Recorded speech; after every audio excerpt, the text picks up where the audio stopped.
Assalamualaikum warahmatullahi ta'ala wabarakatuh. Adik-adik tahun 3 Musa yang Ustaz hormati sekalian, hari ini kita jumpa lagi di kelas Sirah Nabawiyah untuk tahun 3, untuk sambungan kelas PDPR selama 25 hari ini dalam tempoh insya-Allah sehinggalah cuti sekolah yang seterusnya. Jadi pada hari ini Ustaz akan menyambung semula pelajaran kita sebelum cuti baru-baru ini, iaitu sebelum ini kita belajar berkaitan dengan hijrah pertama Nabi, iaitu hijrah ke Habsyah. Jadi hari ini sambungannya yang seterusnya, hijrah kedua Nabi selepas hijrah kedua Nabi dan juga umat Islam, iaitu hijrah ke Madinah. Baik, seterusnya kita akan terus masuk ke pelajaran hijrah ke Madinah. Sebelum itu adik-adik kena tahu asal tajuk di dalam buku teks ini hijrah ke Yathrib ataupun dipanggil Madinah. Maksudnya adalah sebelum ini Madinah dipanggil sebagai Yathrib, ya, dan selepas itu ditukar kepada Madinah, iaitu yang bermaksud kota yang bercahaya. Okey, kita teruskan pelajaran kita pada hari ini, sambungan hijrah Nabi dan umat Islam ke Madinah. Okey, setelah kaum Quraisy gagal dalam usaha menghalang dakwah yang disampaikan oleh Rasulullah sallallahu alaihi wasallam, mereka telah mengetahui bahawa orang Islam mula berhijrah ke Madinah secara sembunyi-sembunyi.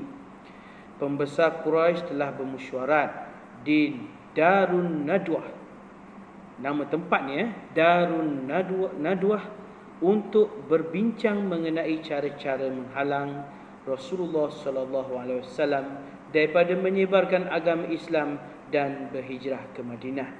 Yang ini rancangan, maknanya kaum Quraisy dah pun mengetahui bahawa Nabi kita akan pergi ke Madinah, dan mereka melaksanakan satu mesyuarat di satu tempat dipanggil Darun Nadwah untuk berbincang bagaimana cara nak menghalang Nabi kita ini supaya daripada menyebarkan agama Islam dan pergi ke Madinah. Okey, seterusnya perenggan yang kedua. Kaum Quraisy mengambil keputusan dengan melantik 12 orang pemuda untuk mengepung rumah Rasulullah sallallahu alaihi wasallam dan membunuh baginda. Rasulullah sallallahu alaihi wasallam telah mengetahui rancangan kaum Quraisy tersebut. Allah Subhanahu wa taala memerintahkan Rasulullah sallallahu alaihi wasallam supaya berhijrah ke Madinah. Sayyidina Ali bin Abu Talib karramallahu wajhah ditugaskan untuk menggantikan tempat tidur Rasulullah sallallahu alaihi wasallam pada malam tersebut. Yang ini sebelum Nabi kita berhijrah ke Madinah. Peristiwa malam tersebut tu, Nabi kita sebelum pergi berhijrah, orang Quraisy ni dah melantik 12 orang pemuda untuk mengepung dan membunuh Rasulullah di rumahnya. Tapi Rasulullah kita kan, itu kekasih Allah. Allah sudah pun memerintahkan Nabi kita terus pergi ke Madinah untuk berhijrah, dan Sayyidina Ali bin Abi Talib menggantikan tempat tidur Nabi kita itu, dan supaya pada malam tersebut supaya orang kafir Quraisy ni tak dapat cam mana Nabi kita pergi. Ini peristiwa yang ada satu peristiwa itu, kisahnya Nabi kita pergi keluar. Okey, orang yang mengepung, 12 orang yang mengepung itu tertidur. Tiba-tiba dia sedar-sedar masuk ke dalam rumah Nabi, tengok Nabi dah tak ada, yang ada atas katil hanyalah Ali bin Abu Talib. Yang ini peristiwa yang berlaku sebelum Nabi kita pergi berhijrah tu, malam itu. Ini orang kafir Quraisy dia nak menyerang Nabi kita sendiri. Okey, seterusnya. Pembesar Quraisy terkejut. Yang ni saya kata ni. Pembesar Quraisy terkejut apabila pemuda yang mengepung rumah Rasulullah itu memberitahu bahawa baginda tiada lagi dalam rumahnya kecuali Sayyidina Ali saja. Dia orang terkejut. Mana pula pergi Rasulullah? Tiba-tiba je Ali pula. Pembesar Quraisy telah menawarkan hadiah 100 ekor unta kepada sesiapa yang dapat menangkap Rasulullah sallallahu alaihi wasallam sama ada hidup ataupun mati. Kaum Quraisy gagal menemui Rasulullah sallallahu alaihi wasallam dan Saidina Abu Bakar walaupun mereka berjaya sampai di Gua Sur. Hal ini kerana di pintu gua tersebut terdapat sarang laba-laba dan sarang burung merpati. Yang ini kita tahu bahawa Nabi kita berhijrah ke Madinah ni dengan Abu Bakar. Sampai ke Gua Sur, dia orang kejar. Orang kafir Quraisy ni kejar sebab orang kafir Quraisy pembesar-pembesar. Orang Quraisy ini menawarkan 100 ekor unta kepada sesiapa yang dapat menangkap Nabi kita dan Abu Bakar. 100 ekor unta.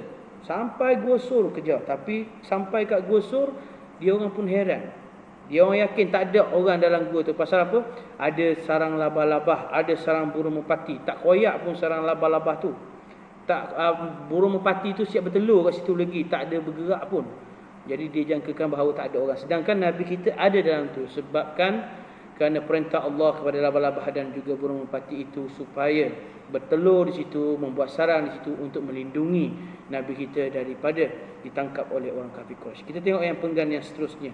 Rasulullah bersama Sayyidina Abu Bakar meneruskan perjalanan. Lepas dia orang kafir Quraisy balik ni, Rasulullah dengan Abu Bakar teruskan perjalanan ke Madinah, iaitu Yasrib, dengan dipandu oleh Abdullah bin Uraiqid melalui jalan pantai. Abdullah bin Uraiqid, yang ini adalah orang yang memberi jalan, yang orang kata yang sebagai pemandu arah kepada Nabi dan juga Abu Bakar.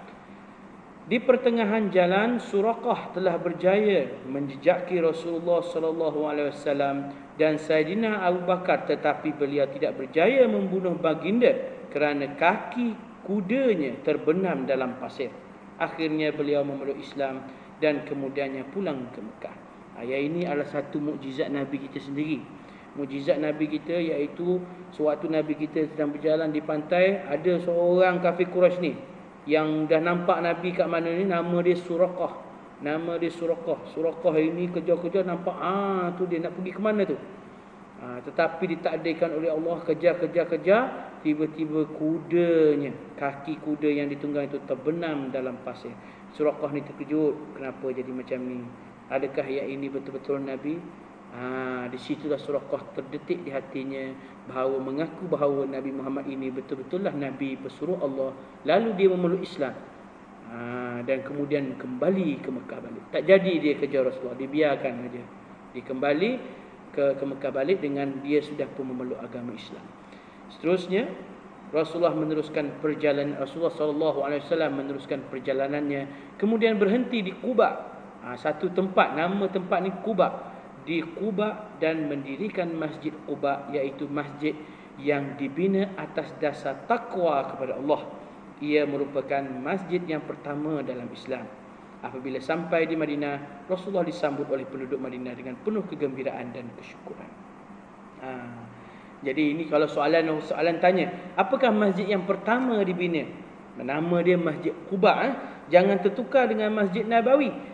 Masjid Nabawi adalah masjid yang pertama dibina di Madinah. Tapi kalau Masjid Quba adalah masjid yang pertama di dunia yang dibina oleh orang Islam. Okey. Jadi adik-adik, sampai setakat itu sahajalah Ustaz punya penerangan berkaitan dengan hijrah Nabi ke Madinah. Nanti Ustaz akan bekalkan nota dan adik-adik salinlah nota tersebut di dalam buku tulis sirah. Di dalam buku tulis sirah. Dan janganlah tergaduh-gaduh adik-adik semua untuk menyiapkan kerja tersebut, dan tidak perlulah hantar kepada Ustaz kerja-kerja tersebut, kerana Ustaz akan buat semakan. Jika satu hari nanti insya-Allah sekolah buka, Ustaz akan buat semakan semula kepada nota-nota tersebut. Jadi perlahan-lahanlah, bantu-bantulah ibu bapa masing-masing, ringan-ringankanlah beban ibu bapa masing-masing. Okey, jadi perlahan-lahan buat kerja yang Ustaz berikan nanti. InsyaAllah semoga adik-adik semua dan keluarga adik-adik semua mendapat rahmat Allah Subhanahu Wa Taala dan dijauhi daripada penyakit yang ada sekarang, ini penyakit COVID-19. InsyaAllah. Sekian. Assalamualaikum warahmatullahi taala wabarakatuh.